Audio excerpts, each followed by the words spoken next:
Welcome to West Country Wanderings and welcome to my Gloucestershire woodland. This is my third visit here. Remember, I did one in the summer and in the autumn, which is at the end of October. In fact, this is my first visit here for the winter. It's now coming towards the end of the first week in December, and what strikes me as unusual is now I'm looking at this in December, this woodland has the appearance of what I would have expected it to look like when I did the autumn visit. So it's looking very autumnal here rather than wintry. But as I approached the woodland, as I walked across the canal, I came down the farmer's track, everything looked really grey, dull. If you remember at the start of my autumnal video, I did a piece, and there was a piece by the river where we had all those golden leaves on the stones. That's all now looking very, very bare. All the trees there have been completely stripped to their leaves. But here, it's still a bit of a golden wonderland. Anyway, today I'm going to take you around the woodland here. And while I do so, I'm going to give you some interesting facts about woodlands and trees and the other plants that live here. So why not join me on West Country Wanderings here back in a Gloucestershire woodland.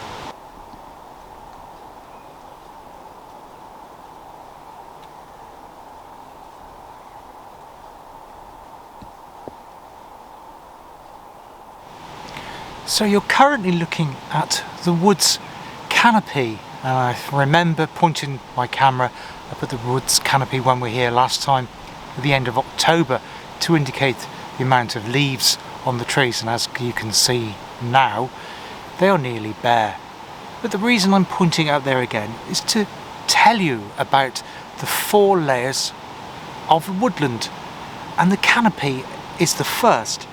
And of course it's made up of the tree crowns of the tallest trees that make up the woodland. The second layer of a woodland are the smaller trees or shrubs. This is sometimes called the shrub or the herb layer, and what you're currently looking at is a young sessile oak tree. So obviously as this tree grows it will form a higher canopy with its relatives later on as its growth, but at the moment it's forming the second layer in the woodland here. Now the third layer is called the field layer, and one of the examples is the bramble here, and obviously this would have provided good fruit and food for the birds that live in this woodland when we were back in the autumn.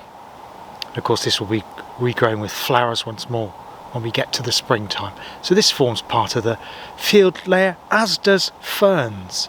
So in terms of our layer of the woodland, this applies to any woodland, not just in the UK, anywhere at all. So we've had our canopy layer, we had our shrub layer or younger tree layer, and we had our plant layer when we were talking about the bramble and the ferns. And finally, of course, we reached bottom level, which of course is the forest floor, and that of course is made up of leaves, which of course then fallen off the trees onto the ground to rot, to provide nutrients again for the plants one more. So obviously it's the old cycle, if you like, a cycle of life. But there are other plants that live on the forest floor. So the forest floor isn't just about the leaves. It's also about things called mosses and lichens, and it's to those that we're now going to turn our attention to.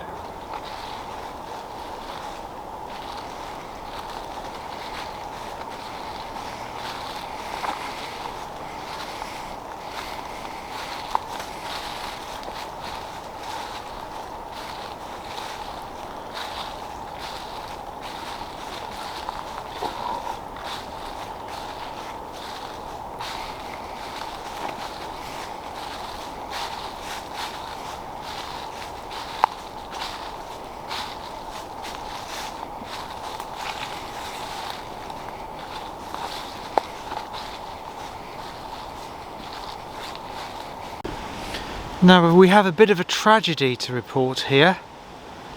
Just show you and pan up a minute. And this is quite fresh.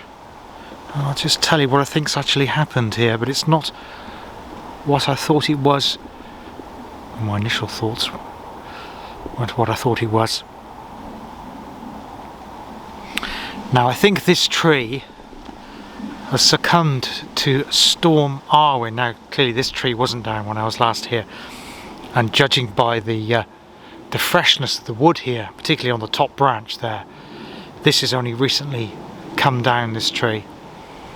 And when I first saw some of the area around the tree, what looks like, if you're familiar with crumbling old houses, dry rot, there is a little bit of fungal damage, but not enough to have succumbed the whole tree. So although the tree may have been a bit diseased, the storm sadly took it out, and so I thought it was another ash tree which had succumbed to the dreaded ash dieback, which we've spoken about many times before. But in fact this is a maple tree, and it has succumbed to, again, some kind of fungal damage, and it has gone because of the storm that's taken it out. Now if we dig away through the leaves, we can find the moss on the ground.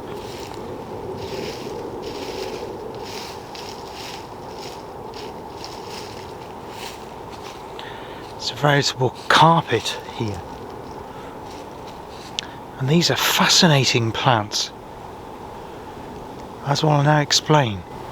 Now you may think of trees as being very ancient plants, but that's not true. In fact, trees have only existed on our planet, our fragile planet, for only 10% of our planet's entire existence. So that takes us into relatively modern times, but obviously we're talking about millions of years.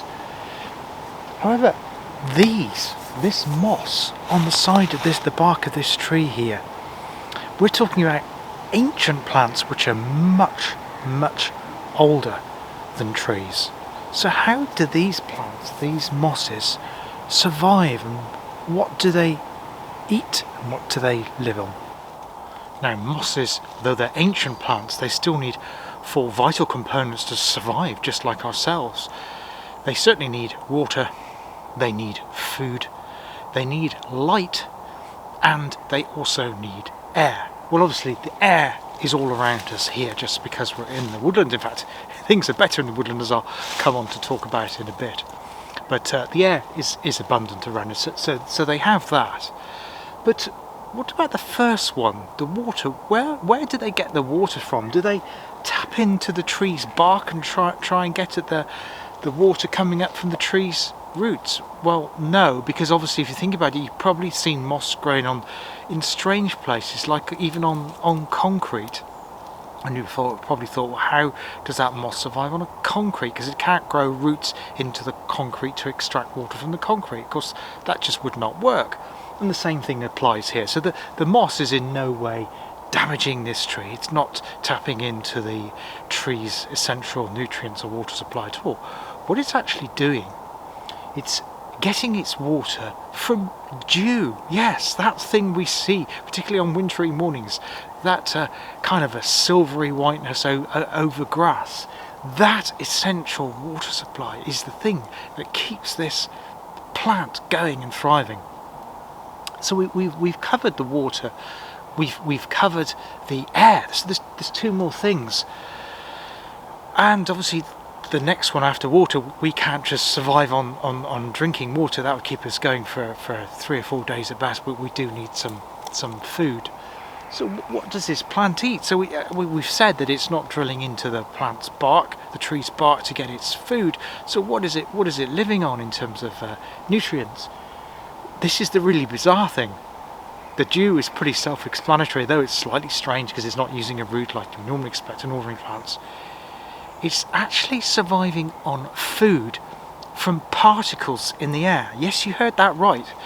It lives on food that's actually in the air. It's sucking in particles, and that could be particles like pollen or debris from the leaves on the ground.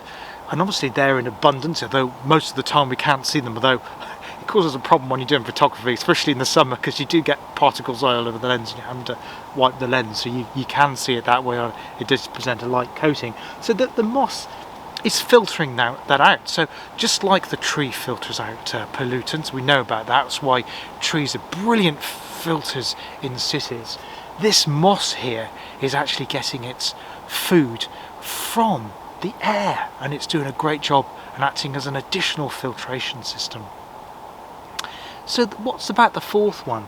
In terms of light, you probably think, well, why would they grow in a wood? Because a wood, particularly in the summer when all the leaves are out, it's a much darker place than the outside world. Well, what the mosses very cleverly do, you won't see moss rarely. In fact, here, there's no moss on this side of the bark here, and you're probably thinking, well, why is that? Why hasn't it grown all the way around the bark? Well, it's very clever. It's simple, really.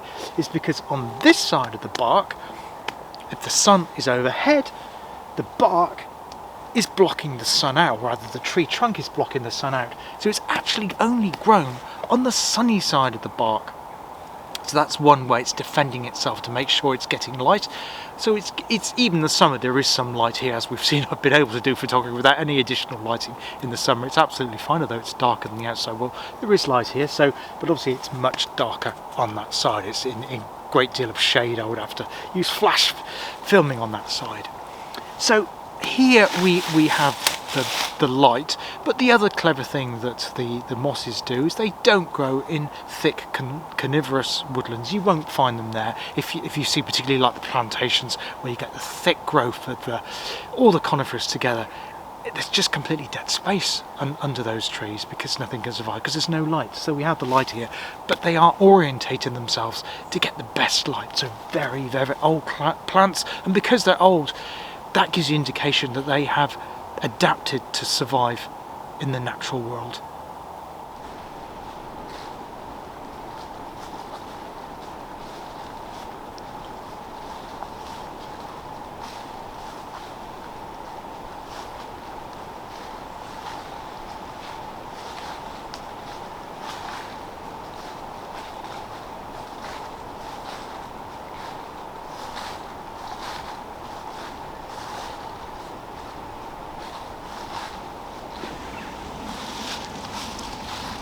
Now, I don't normally have a graffiti on my travel, but we've got some tree graffiti, so we can make an exception.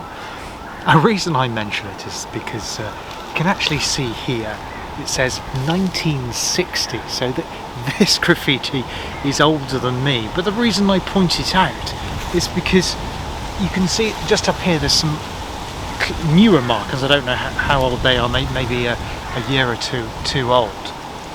But this was done in 1960. So it's 60, coming up to 62 years old.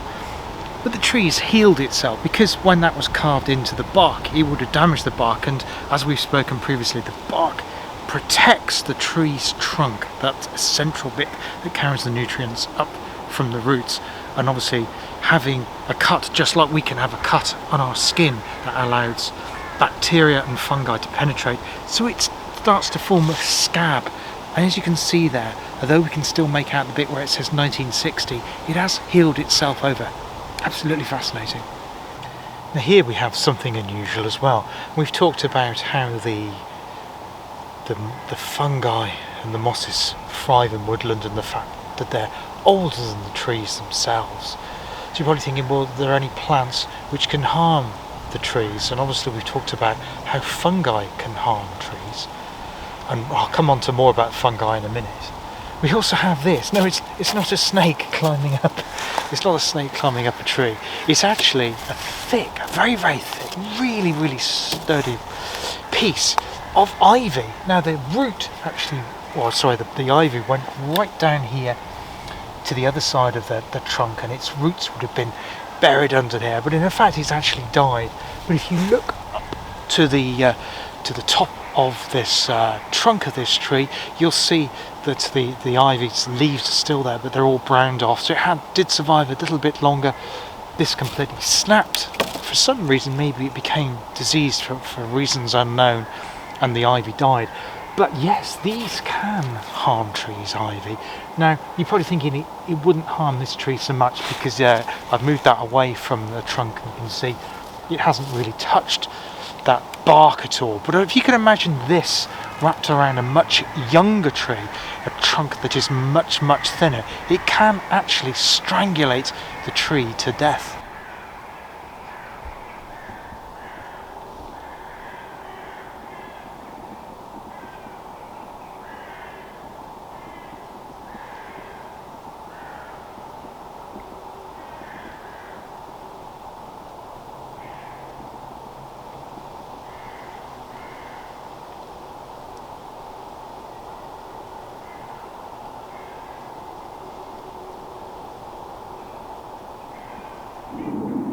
Now, we've said about how fungi can damage and indeed kill trees. Obviously, I've mentioned enough about the ash dieback disease killing ash trees. I'm not going to talk about that again. But in fact, fungi are really, really important to trees as well. And you're probably thinking that's a bit strange if they harm them. Well, if you think about it, humans, we've now invented the World Wide Web. And we communicate these days through social media.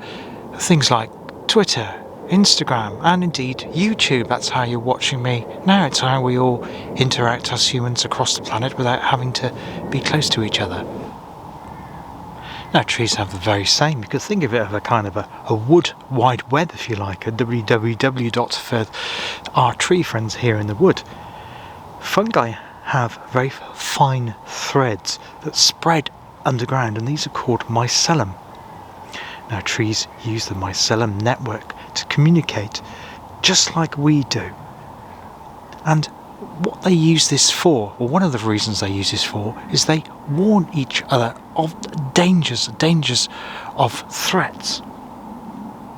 They also use them to share out nutrients. In fact, older trees will pass nutrients to their offspring that are growing using this wood-wide network. These partnerships are called mitochondria. It is amazing how there is this infrastructure. I have mentioned it a couple of times before, but just wanted to show you that it is a direct result of the fungi and the threads from the fungi that enables the trees to communicate to each other. And in fact, a tree on its own, a solitary tree in say for example a field, has a much less chance of survival than trees that live in social groups. So you could think of this wood as a social group of trees. They are all talking to each other now. I know I haven't gone mad, but they are all talking to each other now in terms of how they can best protect themselves for survival.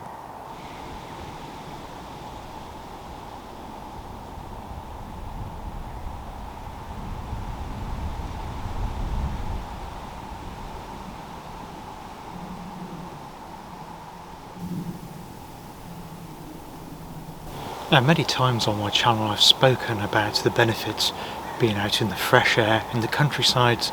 Obviously we have the exercise benefits, and we all already know what that does for our bodies, and obviously the fresh air speaks for itself away from pollutions that we have in our cities. But in terms of woodland, there is a very, very specific purpose for coming to woodland in terms of our health, of our physical health. I'm talking specifically about now. Now, woodlands are great places for coming to explore, obviously nature, some of which I've shown you today, and obviously the other videos in this particular series, and I will carry on doing that and tell you more about the woodland as we go on here on West Country Wanderings.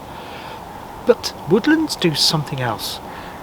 Now, in the process of growing, the photosynthesis, they're getting in the nutrients, the water from the ground, the air from the outside, and also absorbing those pollutants and doing that. They also produce a chemical called phytoncides. I'll put it down beneath because it's quite hard to pronounce. I'll put it as a subtitle. And they're releasing this chemical into the air. So when you come into the woodland, any time of the year, you'll find that the air, well, you won't find it because you can't see it or smell it, but it is here. It is here in the atmosphere. So if there's a group of trees around, they will be producing them, and it will be in the atmosphere. And when we're breathing this particular chemical into our bodies, it has a very positive benefit to our health. One of the things it does is actually reduces our blood pressure, which is of course really good for our health. our blood pressure goes up, because we all get stressed, and people obviously have problems with blood pressure naturally. Things like cholesterol, we take tablets to reduce that. It also helps to reduce anxiety, and obviously I've talked about the benefits of coming into nature for mental health, but there is a physical side to that as well, in terms of it will reduce anxiety through the chemical process of being in the woodland because of this particular chemical. Indeed, there's now further research to indicate that this chemical can also help us produce proteins in our body to help fight cancer. Amazing. That's all from a woodland. So yes, use your local woodland, come into your local woodland, battle and fight to preserve your local woodland, because our woodlands need us as much as we need our woodlands.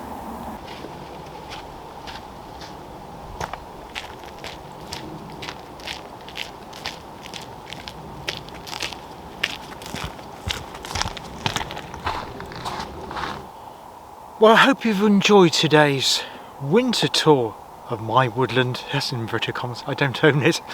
It's just close to where I live and it's convenient, and it's usually pretty quiet, as I say, apart from the passing trains, and I have to break off recording when they're passing. But yeah, I hope you enjoyed the tour today, and say it was a winter one, but we did see quite a bit of autumnal colour. I will be coming back here again. I'll probably do 2 over the spring, so we'll do like an early spring around February time and a late spring in May, so we can see the differences in that. And obviously it'll be quite bare as we come into February, but there may be some early signs of life, so we'll come back and see what early plants are on the woodland floor then. Before I go though, there's just one other thing I wanted to mention to you, one final thought really, and that's to do with the total percentage of woodland across the UK compared to Europe. Now Europe, across all of Europe, I'm not talking about just the EU, I'm talking about the continental Europe and indeed the other countries and islands and everything else. Geographically, the percentage is 44, so 44% of the entire landmass of Europe is woodland. In the UK, it's only 13. Yes, you heard that right, 13. And it's the second lowest in terms of Greater Europe. In fact, the lowest is Ireland. You might be surprised to know, but yes, it is. So in terms of that, just thinking about how we're getting rid of woodland, we are doing some work to improve woodland. There's some exciting projects coming up, particularly around the East Midlands area where they are developing woodland in that area. I've forgotten the actual name of the woodland now, but there is a new growth in terms of trees being planted, and there's obviously lots of things happening, excuse the pun, at grassroots levels with community with woodland. But also we're using a lot of native woodland, and only 4% of that 13% that I mentioned is of the ancient woodland, and that is the most important in terms of nature, because it, as I've mentioned before, it takes a very long time to the nature to establish itself, to get all those plants and biodiversity to develop. We're talking hundreds of years, so you can't just knock an ancient woodland down and then just plant up a few oak trees. It just don't happen like that. Once it's gone for hundreds of years. So it's just a thought. So if anything to do locally that you can to make sure you don't lose woodland locally would be tremendous. Anyway, I hope you enjoyed it, gave you some food for thought. I've learned a lot actually doing the research for the video today. It's not all stuff I've known pre. I'm not an expert, it's just stuff I've learned by reading books and looking on the internet. And I'm learning as much about woodlands and trees as much as perhaps you are at home as we go along making this series about the Gloucestershire woodland here on West Country Wanderings. Love to know what you think, love to know all about your woodlands in your area, wherever you may live across the globe. Until next time, take care of yourselves, look after yourselves, and I hope to see you all soon. So please keep those comments coming. please consider a subscribe. I do get lots and lots of people viewing my channel that don't subscribe to my channel. Be really great. I'm not saying you're going to be interested in every video I do, because I make lots and lots of different types of videos which are completely unrelated to either nature or walking. I like to keep my content to fresh and to try and attract new audiences by appealing to different sections. But if you subscribe and hit the bell, then YouTube tell you what that video will be. If the next one isn't for you, then I'm sure there'll be another one coming along which may interest you. But yeah, so hit the subscribe if you haven't, hit the comment, and also perhaps consider a like or a share to your family and friends. I really appreciate that. Until next time, all the best. Cheers now. Goodbye.